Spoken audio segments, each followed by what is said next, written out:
السلام علیکم ورحمۃ اللہ وبرکاتہ الحمدللہ رب العالمین والصلاة والسلام علی اشرف الانبیاء والمرسلین نبینا محمد وعلی آلہ وصحبہ اجمعین اما بعد۔ محترم عزیز ساتھیوں، بدیہ اسلامک سینٹر ریاض سعودی عرب کی جانب سے اسلمت فعلمنی پروجیکٹ کے تحت آن لائن کلاسز کا سلسلہ جاری ہے۔ میں سید ایوب العمری آپ کے سامنے لیول 4 کے لیے چوتھا درس لے کر حاضر ہوا ہوں عقید توحید سے متعلق۔ تو آج ہم پڑھیں گے جادو، کہانت اور جو عرافہ جو ہے نجومی وغیرہ جسے کہتے ہیں، جوتشی وغیرہ، اس سے متعلق اسلام کا کیا حکم ہے اور وہ کیا کیا چیزیں انشاءاللہ آج ہم پڑھیں گے۔ السحر کہتے ہیں جادو کو، یعنی وہ چیز جس کا ماقد لطیف اور دقیق ہو، باطل کو حق کی صورت میں ظاہر کرنا۔ جادو کیا ہے؟ ایک دھوکہ ہے، یہ آنکھوں کا دھوکہ ہے، میجک جسے کہا جاتا ہے۔ دھوکہ، حیلہ، فساد، ہر وہ چیز جس کے حاصل کرنے میں شیطانی تقرب شرکیہ کی ضرورت ہو، جیسے اسحار اور سحور، یہ تمام چیزیں ہیں۔ تو جادو جو ہے یہ کیا ہے؟ ایک شیطانوں سے ایک مدد لی جاتی ہے۔ یہ جادو معروف ہے اور یہ حرام ہے اسلام میں۔ اس کا سیکھنا، سکھانا، یہ تمام کرنا، کرانا، یہ تمام چیزیں، اور جادو کے ذریعے جادو کا دفاع کرنا، دور کرنا جادو کو، یہ تمام سحر کے ذریعے تمام چیزیں غلط ہیں۔ الکہانہ، غیب کی باتیں بتلانا، کاہن جسے کہتے ہیں، غیب دانی جو طوطے کا فال نکال کر یہ فلاں ہے، یہ ہے، جوتشی جو عرافہ، یہ قریب قریب ہے غیب دانی اور کا جو ہے مدعی جو ہے ہر وہ شخص جو کسی چیز کو گہرائی اور دقت سے طلب کرے، اس کو پروہت یعنی مندر کا مالک اور مٹ کہتے ہیں، جو پوجا وغیرہ کراتا ہے، کاہن جسے کہا جاتا ہے۔ یہ کہانت جو ہے جو بتاتا ہے، یہ غیب کی باتیں بتاتا ہے۔ یہ اس طریقے کا جو ہے، اس کے تعلق سے نبی کریم صلی اللہ علیہ وسلم نے بڑی سخت وعید سنائی ہے، انشاءاللہ آگے آئے گی تفصیل کے ساتھ کہ اس کا کرنا کرانا کیسا ہے، اس کے پاس کاہن کے پاس جانا بیٹھنا، تمام چیزیں یہ چیز حرام ہے۔ العرافہ کہتے ہیں نجومی کا پیشہ اختیار کرنا، جوتشی۔ کاہن اور عراف کا قریب ایک ہی معنی ہے، جیسا کہ میں نے اوپر ذکر کیا، ایک ہی معنی کے قریب آتے ہیں، یعنی دونوں علم غیب کے دعوے دار ہوتے ہیں۔ ان تمام مذکورہ بالا اعمال شیطانی ہیں اور حرام ہیں، یہ صحیح عقیدے میں خلل ڈالتے ہیں یا پھر کلیتاً اس کے مخالف اور متضاد ہے، کیونکہ ان کا حصول بغیر شرکیہ امور کے ممکن ہی نہیں ہے۔ سحر کیا ہے؟ جادو۔ یہ جادو نام ہے ایسی چیز کا مخفی اور پوشیدہ ہے، اس کا سبب بہت ہی لطیف اور دقیق ہے۔ سحر کا نام سحر اس لیے رکھا گیا کہ یہ ایسے امور کو حاصل ہوتا ہے جو پوشیدہ ہیں، دکھائی نہیں دیتا، جنہیں نگاہیں نہیں دیکھ سکتی۔ اس کو عزائم یعنی منتر بھی کہتے ہیں، اور رقی یعنی جھاڑ پھونک بھی، اور یہ کلام ہوتا ہے جیسے پڑھتے ہیں اور بولتے ہیں، اور یہ دوائیں اور جڑی بوٹیاں بھی جنہیں استعمال کرتے ہیں، اور یہ تدقینات یعنی دھوئیں کا سلگانا بھی، اور سحر کے معنی، اور سحر یعنی جادو کا، یہ جادو سحر یعنی آپ دیکھیے جادوگروں کے پاس جو جاتے ہیں ان کی عجیب حالت، ان کی شکلیں بڑی ڈراؤنی ہوتی ہیں، ان کی جو جگہ پر وہ رہتے ہیں بڑا خطرناک یعنی ہولناک جگہ ہوتی ہیں، اور وہ تماشے وغیرہ کرتے ہیں اور دھواں وغیرہ زیادہ جلاتے ہیں، فلاں پتہ نہیں کیا کیا، نیمبو رہتا ہے، کھیلے ہوتے ہیں ان کے پاس، یہ تمام چیزیں، یہ چیز حرام ہے۔ اور جھاڑ پھونک جہاں رقیہ شرعیہ سے جو تعلق ہے، وہ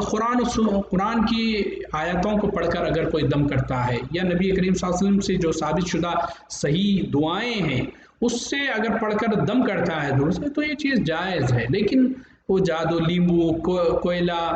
ہڈی، کھوپڑی، یہ تمام چیزیں لے کر جو چیزیں کہہ رہی جادو ہے، یہ چیز تمام چیزیں حرام ہے، ہم تمام کو اس سے دور رہنا چاہیے۔ کتنی بھی آپ کی طبیعت خراب ہو جائے، کتنا بھی ہو جائے، قرآن ہدی للمتقین شفاء لما فی الصدور، کیا ہے، قرآن کو شفا بنایا کر بھیجا اللہ تعالیٰ نے ہر چیز کے لیے۔ قرآن کو پڑھیں، پاکی صفائی کا خیال رکھیں، یہ چیزیں انشاءاللہ، اور پڑھتے رہیں۔ معوذتین، آیت الکرسی ہے، سورہ بقرہ کی آیتیں ہیں، سورہ فاتحہ ہے، سورہ بقرہ خود ہے، آپ پڑھیے، یہ تمام چیزیں نبی کریم صلی اللہ علیہ وسلم سے ثابت ہے، اور دوسری دعائیں ہیں وہ اس کا اہتمام کریں۔ ہمارے بعض مسلمان بھائی اپنا ایمان یہاں ایسے جادوگروں کے پاس، ایسے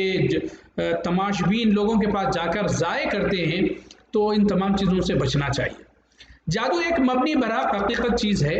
حقیقی چیز ہے، اس سے انکار نہیں ہے۔ بعض لوگ کہتے ہیں کہ جادو نہیں ہے، بھائی کچھ جادو نہیں ہے، نبی کریم صلی اللہ علیہ وسلم پر بھی جادو ہوا تھا۔ تبھی آپ کو بتایا گیا کہ معوذتین کا کثرت کے ساتھ اہتمام کریں، جس سے یہ چیز ظاہر ہو جائے گی۔ تو یہاں دیکھیے، تو حقیقت ہے، بعض لوگ انکار کرتے، جادو کا انکار کرتے ہیں، یہ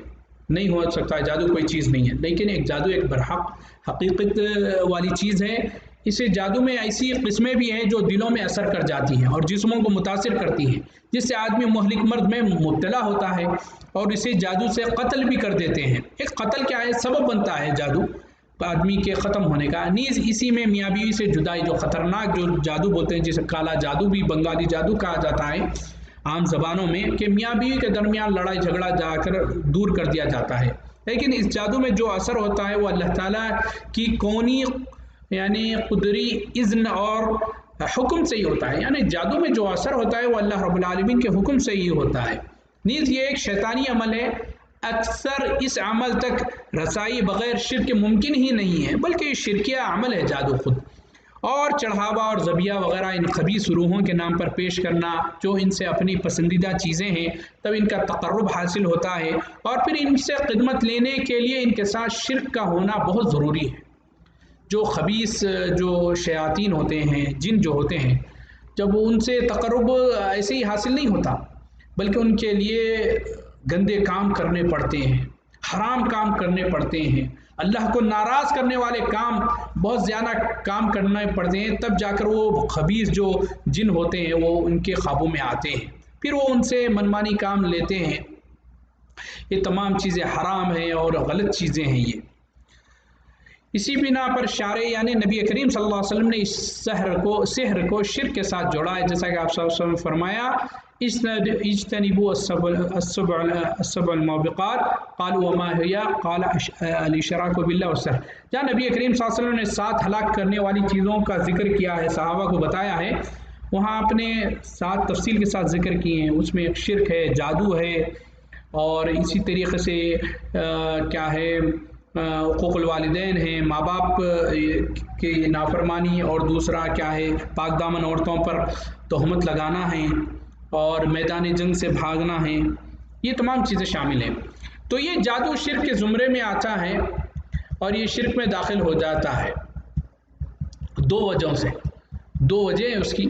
شرک کے عمل ہونے کی۔ پہلی وجہ یہ کہ اس جادو میں شیطانوں سے خدمت اور مدد لی جاتی ہے، ان سے تعلقات استوار کیے جاتے ہیں، ان کے پسندیدہ اور مرغوب چیزیں ان کے لیے پیش کر کے ان کا تقرب حاصل کرتے ہیں، تاکہ وہ ساحر یعنی جادوگر کی خدمت کے لیے تیار رہیں۔ تو یہ جادو حقیقت میں یہ شیاطین کی تعلیم میں سے ہے۔ فرمان رب العالمین ہے سورہ بقرہ کی آیت نمبر 102 کہ ہے وَلَكِنَّ الشَّيَاطِينَ كَفَرُوا يُعَلِّمُونَ النَّاسَ السِّحْرَ،